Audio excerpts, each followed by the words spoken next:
We got some new plants in, putting them into this bed up by the koi pond. But one of the first things we do whenever we get any new plant is go ahead and make labels for them. Plants go dormant over time.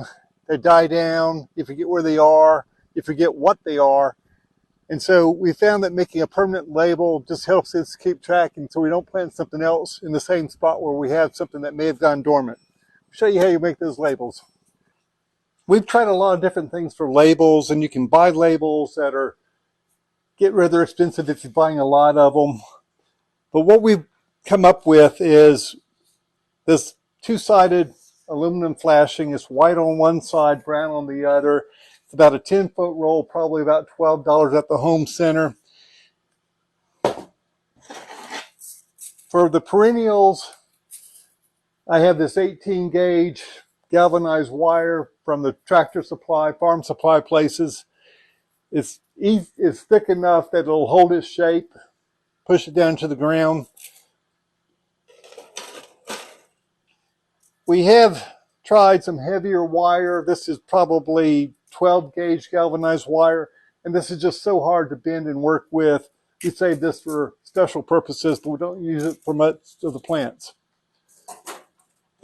Other thing is, if I'm making a tag to hang on a tree, like an apple tree or something like that, I have this small floral wire that, when I make a label, can just kind of wrap around the trunk of the tree and tie it on the tree.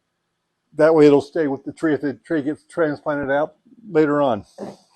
I cut it into about 2.5-inch lengths with just regular scissors.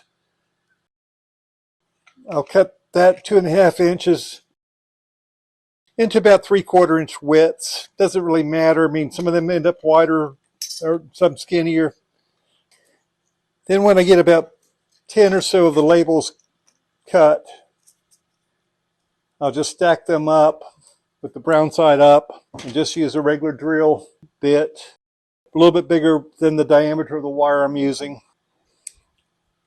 And then that's ready for me to put the name of the plant on it.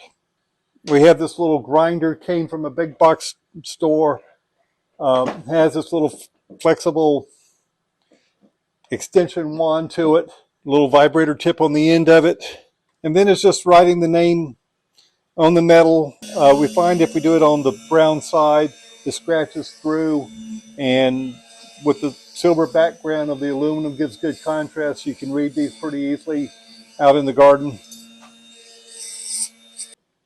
These particular plants I'm making a label for now are just a mixture, so I don't have a particular variety name or anything like that to put on here, but normally I would put the genus of the plant and the variety name so we can keep track of what varieties do better in the garden.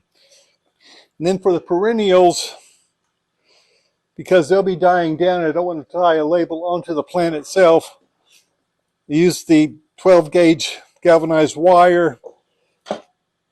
I cut it into about a 10-inch length.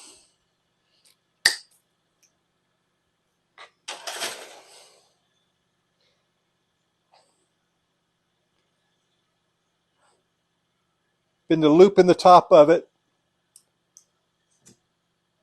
Put the label on and bend it back up so that the label won't come off of it easily. And then that can push down to the ground beside the plant. They get covered by mulch sometimes, but we can find these labels sticking up. We can figure out what we have out there.